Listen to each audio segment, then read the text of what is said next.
நாள் தாங்க வரேங்க. அதெல்லாம் சாரியெல்லாம் இத்தனை சாரி கேட்க தேவையே இல்லைங்க. சரிங்களா? என்ன பண்ணுறீங்க? படிச்சிருக்கிறீங்களா? இல்லை உங்கள் பற்றி சொல்லுங்களேன் கொஞ்சம். கண்டிப்பாங்க. நான் வந்து 10வது தாங்க படிச்சிருந்தேன். நார்மல் ஸ்கூலில் கல்பம்பாடி பெனாகரம் தருமபுரி மாவட்டம் பெனாகரம் வட்டம் கல்பம்பாடி ஒரு இதில் ஹை ஸ்கூலில் படித்தேங்க. அதை நார்மல் ஸ்கூலில் தான் படித்தேன். ஏன்னா நார்மல்னா உங்களை மாதிரி உள்ளவங்க அதில் படிக்கிறவங்க இதில் படித்தனா நம்மளுக்கு படிப்பு அவ்வளோக்கெல்லாம் ஏறலைங்க. ஏன்னா போர்டில் எழுதி சொல்லி கொடுப்பாங்க. நார்மல் வந்து அழகாக நோட்டில் எழுதிக்குவாங்க. என்னால் எழுத முடியாது. படிப்பு அப்படியே கொஞ்சம் இதாகிடுச்சு. அது வரையும் 10வது வரையும் படித்தேன்.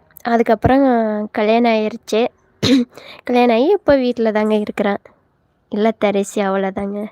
நம்மளுடைய படிப்பு இவ்வளோ.